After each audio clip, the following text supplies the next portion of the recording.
Alors, je vais commencer par la prière ce matin. Seigneur, je veux te bénir. Je veux te rendre grâce parce que tu m'as donné encore la vie ce matin. La vie que tu m'as donnée a permis que je puisse me réveiller, je puisse toucher le sol, je puisse aller, je puisse me doucher. Seigneur, je te rends grâce pour cette vie que tu m'as donnée. Je prie pour la journée d'aujourd'hui. Je déclare que la journée d'aujourd'hui soit une journée de bénédiction pour moi, dans le nom de Jésus. Et qu'il soit une journée de bénédiction pour quelqu'un qui est en train de m'écouter ce matin, au nom de Jésus.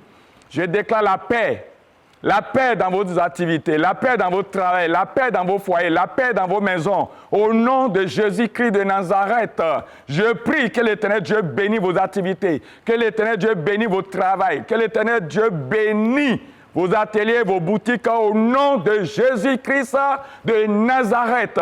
Je sais que tu vas écouter un peu de messages avant d'aller chez toi à la maison ou avant d'aller chez toi au boulot, au travail. Que l'Éternel Dieu te fortifie, qu'il te donne le carburant, l'essence nécessaire qu'il te faut. La prière.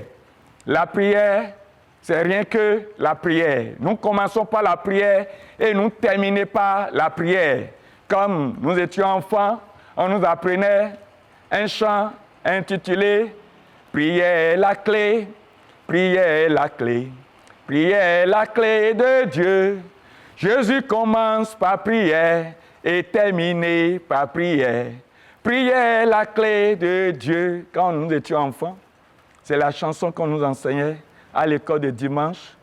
En ce moment, je n'étais pas évangéliste, j'étais encore protestant. Prayer is the key, prayer is the key, prayer is the master king. Jesus start for prayer et finish for prayer. C'est ce qu'on disait dans le temps. Et nous ne savons pas que c'était quelque chose de très important en ce moment parce qu'on était encore enfant. Mais aujourd'hui, nous voyons que c'est important. La prière dans la vie des chrétiens, dans la vie des croyants, la prière dans nos vies est comme de l'essence. Je vais parler de l'essence. Vous savez, une voiture qui n'a pas d'essence ne peut pas démarrer, ne peut pas circuler. Amen. Alléluia.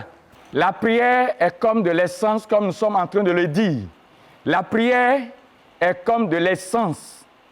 Si tu n'as pas l'essence dans ta voiture ou dans ta moto, tu ne pourras pas circuler. Pourquoi les gens ne prient pas chaque jour?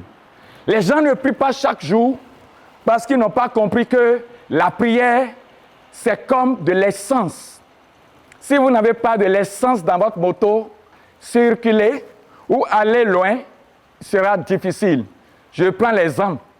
Je vais quitter Cotonou pour Calavi et que je n'ai pas d'essence dans ma moto, je vais traîner la moto.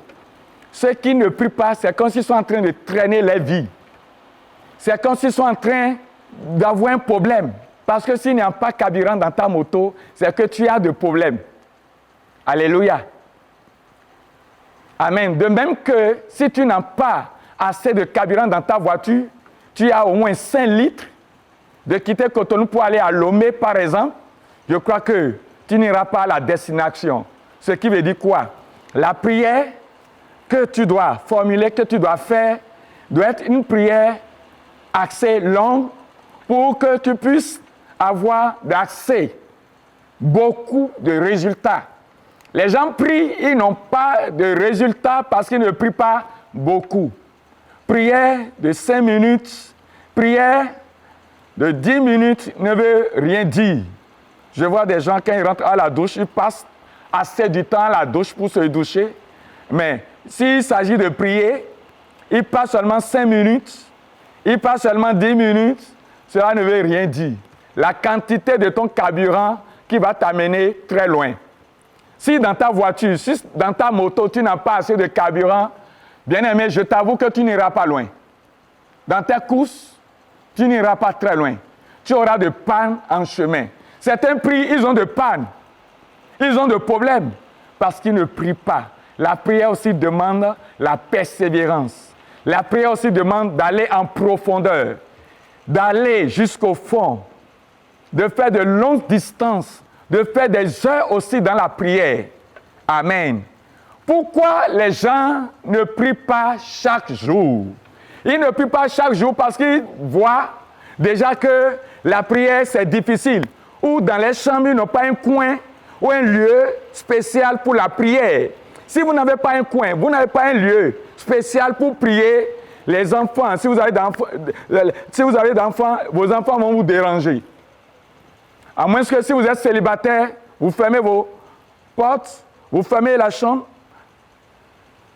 Qu'est-ce que vous allez faire? Vous allez vous engenouiller ou vous restez debout. Peu importe. Vous commencez par prier. Vous verrez ce que Dieu va faire dans votre vie. Amen.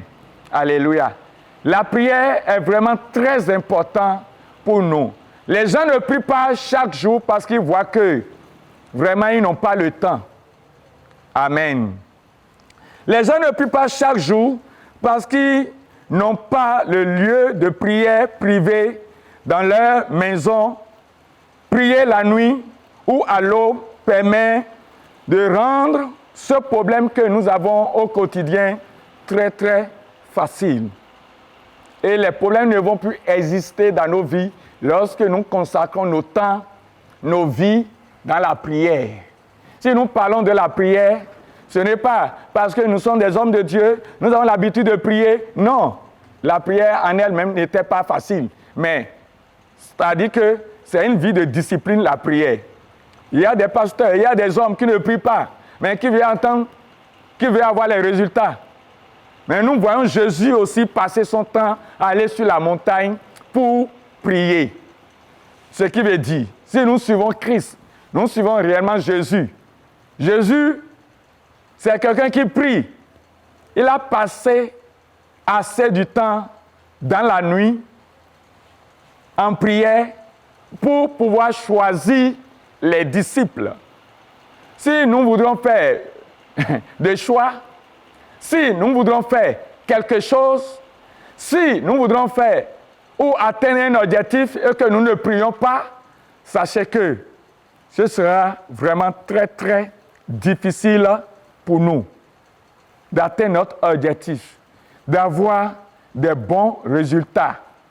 Maintenant, je nous exhorte, je vous demande, chers frères et sœurs qui nous suivent, comme le livre d'un Thessaloniciens nous dit de prier sans cesse là, de prier aussi, de prier en tout moment, de prier en tout lieu, de prier en tout temps, car la prière est vraiment une nécessité.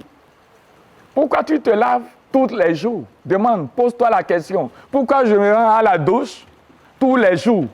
Parfois j'ai chaud, ou parfois je ne sens pas bien, ou mon corps dégage, ou j'ai transpiré, il y a une odeur qui n'est pas bonne, je dois me rendre à la douche. C'est de même manière qu'il faut se donner aussi à la prière.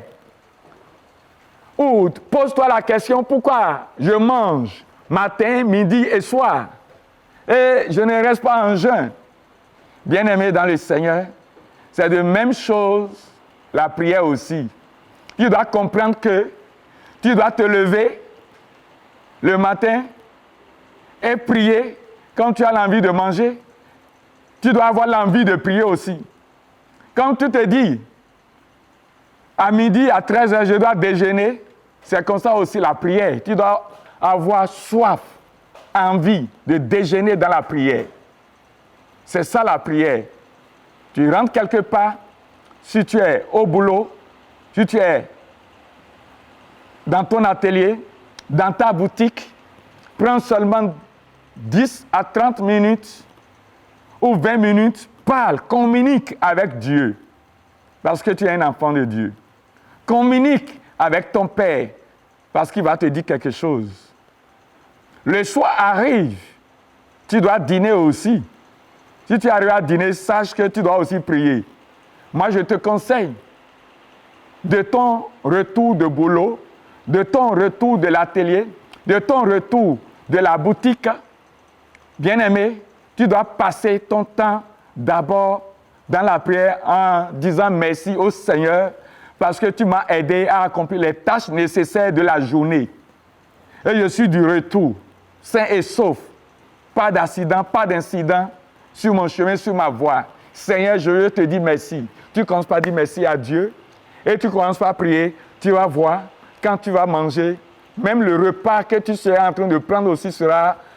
tu vas bien digérer le même repas parce que cela est ainsi accompagné de l'Esprit de Dieu. Bien-aimés dans le Seigneur, essayons un peu ce que je suis en train de dire. Essayons un peu ce que je suis en train de dire. La manière dont moi je vois les choses, je ne sais pas si c'est de même manière. Si moi j'arrive à entrer à la douche pour se doucher, je dis, ben, des fois ici sous la douche, je commence par prier, je commence par parler à mon Dieu, je commence par prier là d'abord. J'active ma vie de prière de la douche et en sortant, je continue encore dans ma chambre avant de sortir en une journée. Et au retour, j'ai des résultats.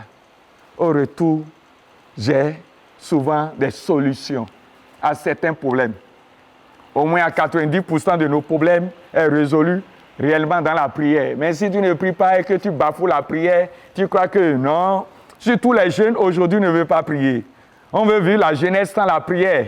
Ce n'est pas normal. Toi qui es jeune, maman, papa, amenez vos enfants à prier ensemble. Tenez-vous les mains. Parce que la Bible dit, dans le livre de Matthieu 18, verset 12, si deux d'entre vous s'accordent et demandent quelque chose, la chose lui sera réellement accordée. Tenez-vous les mains, gardez-vous les mains. Réveille tes enfants. Femme, réveille ton mari. Mari, réveille ta femme. Femme, réveille tes enfants. Commencez par prier en famille. D'autres n'aiment pas prier en famille. Ils croient que c'est ceux qui ont des problèmes. Tes enfants même ont des problèmes. Tes enfants ont aussi des besoins. Ils ont besoin de prier. Tes enfants, ils ne savent pas à qui exprimer aussi leurs besoins. Apprendre à tes enfants à exprimer leurs besoins à Dieu qui est leur Père.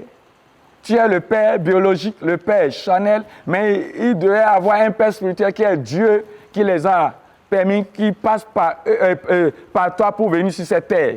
Donc, éduque tes enfants dans la méditation de la parole et la prière. La prière est comme l'une des pieds que moi j'appelle, et la parole de Dieu qu'on médite est le second pied. Les deux vont de pair. Les deux vont de pair. Tu ne peux pas prier et ne pas lire la parole. Tu ne peux pas prier et ne pas méditer la parole de Dieu. C'est que tu deviens un handicap ou tu vas boiter. Ça peut aller ou ça peut ne pas aller, ce n'est pas bien. Mais je t'exhorte, je te demande de faire une seule chose, de faire d'efforts dans la prière. Si tu fais d'efforts dans la prière, bien vrai que ce n'est pas facile, mais commence par faire d'efforts. Prends 5 minutes chaque matin, règle ton appareil, règle ton portable. Parfois, moi, je n'ai pas besoin de régler mon appareil, mon portable, mais le Saint-Esprit me réveille. Avant de prier, je dis, Saint-Esprit, réveille-moi à 4 heures du matin. Et à 4 heures juste, des fois à 4 heures moins, sommeil me quitte. Et je me réveille facilement. Et la prière que je dois faire devient comment? Très facile. Alléluia. Les gens ne prient pas chaque jour parce qu'ils dorment tard. Il faut dormir tôt pour se réveiller aussi tôt afin de se vaquer à la prière.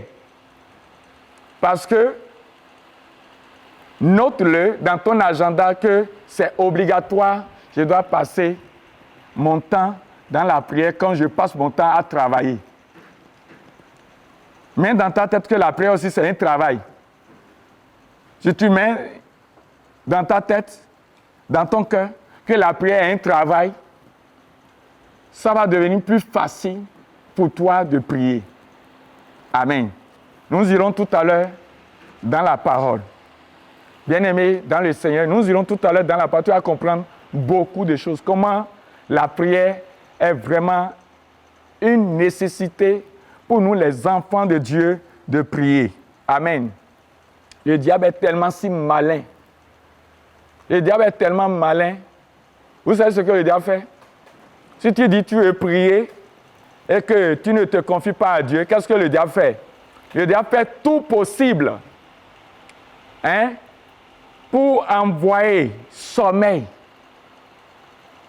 Et des fois, tu as l'envie de dormir, tu vois que tu as réglé ton portable, mais quand ça commence par sonner, on tend la main vers l'appareil et on l'éteint. Parce que le sommeil est doux. Le sommeil est tellement si doux et ça rend l'homme paresseux. Ce qui est bien, ce qui est doux, parfois, ça rend l'homme paresseux. Et pour rater ses objectifs, pour rater ses buts, parfois, c'est lorsque nous ne prions pas. Si nous prions, je crois et je suis sûr que nous n'allons jamais rater notre but ni notre objectif de la journée si nous prions réellement. Que le Seigneur te bénisse. Que Dieu t'aide. Là où tu es, tu peux être en train de m'écouter en commençant par prier en parole ou en langue, comme tu veux. Lève-toi là où tu es. Commence par prier déjà. Commence par bouger. Ne reste pas sur place. Souvent, si nous restons sur place pour prier, lorsque nous avons sommeil, le sommeil commence par nous déranger parfois. Des fois, on se dit, bon, c'est bon déjà. Donc, on s'arrête. Alors, j'avais dit dès le départ que la prière est comme de l'essence. La quantité d'essence que tu as dans ta moto qui va t'amener à faire de longues distances. N'est-ce pas? La quantité de prière que tu vas faire et les qualités de prière que tu vas faire qui va apporter l'exaucement de tes prières. Alléluia. Que Dieu nous bénisse. Toi qui m'écoutes, toi qui m'entends, toi qui me suis en ce moment, de là où tu es, je m'en vais te dire, nous allons commencer par prier dans quelques minutes. Avant d'aller dans les prières, je vais te dire les prières qu'il faut souvent aimer faire. Il faut toujours aimer faire les veillées de prière. Amen. J'ai étudié la Bible, j'ai vu Jésus dans le Nouveau Testament. Il a beaucoup aimé faire les veillées de prière. Il exhorte aux gens de veiller et de prier, car il voit les résultats le matin. Il voit les résultats le jour. Amen. Les gens ne prient pas chaque jour parce que d'autres personnes qui ont besoin d'eux pendant la journée prennent assez de leur temps, interrompent les programmes. Il y a les gens que l'ennemi peut utiliser parfois pour interrompre nos programmes de prière. Ils vont vous occuper tellement, ou ton patron t'occupe au-delà même des heures, tu as fait supplémentaire sur supplémentaire. Ça là, c'est les stratégies que le diable utilise pour nous empêcher. Tu reviens à la maison tout fatigué. Tu reviens à la maison tout abattu. Comment tu vas faire pour te lever? Si tu n'as pas de partenaire, si tu n'as pas femme, ou tu n'as pas ton mari à côté, se lever, prier, devient comment? Très, très difficile. Amen. Les gens doivent comprendre pourquoi il faut prier la nuit. Les gens doivent comprendre pourquoi il faut prier la nuit, parce que Jésus-Christ aussi a prié la nuit. Je peux entrer dans le livre de Matthieu, je vais nous lire Matthieu chapitre 26, verset 41. Amen. Amen. Si tu m'écoutes, si tu m'attends, je m'en vais te lire dans le livre de Matthieu, chapitre 26, verset 41, qui dit ceci. « Veillez et priez afin que vous ne tombiez pas dans la tentation. L'esprit est bien disposé, mais la chair est faible. » J'aime beaucoup ce verset qui dit, l'esprit est comment? Est bien disposé. Mais la chair est comment? La chair est faible. Vous savez ce que la chair aime? La chair aime trop manger, la chair aime trop la nourriture. Bien-aimé, si tu veux prier le matin, ne mange pas beaucoup le soir. Juste un petit conseil. Si tu sais que tu veux prier réellement le matin, tu peux rester en jeûne de ne pas manger, de ne pas dîner même. Parce que, on dit, le ventre affamé n'a point d'oreille. C'est ça ou bien? Donc, si on ne mange pas le soir, on se réveille vite le matin. C'est mes témoignages, c'est mes exemples que j'ai l'habitude de faire. C'est ça que je suis en train de dire. Tu peux aussi essayer. Tu peux aussi essayer. Parce que j'ai l'habitude de voir les enfants manger le matin. Je leur pose la question et dis, pourquoi tu t'es levé vite en train de manger ce matin? Il dit, non, je n'ai pas mangé la nuit. Ce qui veut dire que le ventre a commencé par vite réclamer. Donc, je t'exhorte de comprendre que la chair n'aime pas la prière. La chair aime la nourriture que la prière. La chair aime le repos que la prière. La chair aime les futilités, les choses du monde que la prière. Mais la Bible dit, l'esprit est bien disposé. Ce que moi je fais, ce que moi je dis esprit domine sur la chair. Esprit domine sur la chair. J'ai dit esprit de sommeil, je te parle, je t'ordonne, quitte ma vie. Attends-moi dans 2 heures de temps si j'ai 2 heures de prière à faire. Si j'ai 3 heures de prière à faire, et ce qui est bizarre, quand je parle comme ça, je parle en blaguant, mais sérieux. Mais l'esprit là écoute et l'obéit. Si je dis dans 2 heures, effectivement, quand les 2 heures du temps arrivent, je ne commence pas à sentir fatigue, sommeil, revenu. Mais si je dis je vais faire 3 heures de prière, l'esprit de sommeil ne me dérange pas. Ça, c'est pour moi, ça. Je ne connais pas pour toi. Commande esprit de sommeil d'être à l'écart pour toi.